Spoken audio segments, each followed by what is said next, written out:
আসসালামু আলাইকুম রহমতুল্লাহি ওবারাকাতু। আজকে আলোচনা করব স্বপ্নে পরিচিত গ্রাম দেখলে কি হয়।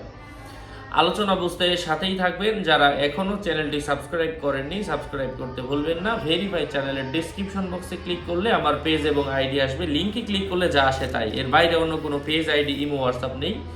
নাম ছবি দেখে বিভ্রান্ত হবেন না। স্বপ্নে কোনো মানুষ যদি পরিচিত গ্রাম দেখে, এর অর্থ হচ্ছে সে যেই গ্রাম দেখবে ওই গ্রামটা সবুজ শ্যামল ফসলে ভরে যাবে। স্বপ্নে কোনো মানুষ যদি দেখতে পায় কোনো পরিচিত গ্রামের মধ্যে কোনো কুসংস্কার ছড়িয়ে গিয়েছে, এর অর্থ হচ্ছে তার টাকা পয়সা নষ্ট হবে। স্বপ্নে কোনো মানুষ যদি দেখতে পায় যে সে নিজে ওই শহরের ওই গ্রামের মধ্যে কোনো ঘর নির্মাণ করেছে, এর অর্থ হচ্ছে সে নিজে সম্মানের সাথে বেঁচে থাকবে।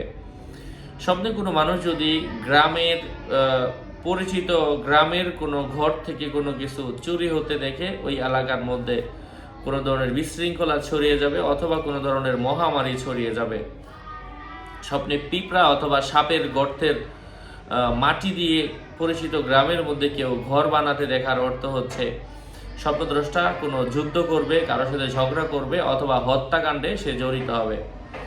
যে ব্যক্তি শহর থেকে গ্রামে গেল, সে উৎকৃষ্ট বিষয়ের বিপরীত নিম্নের বিষয়কে পছন্দ করে নিল অথবা কোনো প্রশংসনীয় কাজ বা কোনো ভালো কাজ করে এমন মনে করবে, এটা তার জন্য মন্দ কাজ। আবারও বলছি, যে ব্যক্তি শহর থেকে গ্রামে গেল, সে উৎকৃষ্ট বিষয়ের বিপরীতে নিম্নমানের বিষয়কে পছন্দ করে নিল অথবা কোনো প্রশংসনীয় কাজ বা কোনো ভালো কাজ করে মনে করবে, এটাই মন্দ কাজ। যদি কেউ দেখে সে তার গ্রামের আবাদি জমিগুলো বিরান হয়ে গিয়েছে, এর অর্থ হচ্ছে বিপদ ওই গ্রামের মধ্যে বেশি পরিমাণের আসবে। আশা করছি বুঝতে পেরেছেন। আরও আপডেট পেতে সাথেই থাকবেন। সকলের মঙ্গল কামনা করে এখানেই শেষ করছি। আসসালামু আলাইকুম ওয়া রাহমাতুল্লাহি ওয়া বারাকাতুহু।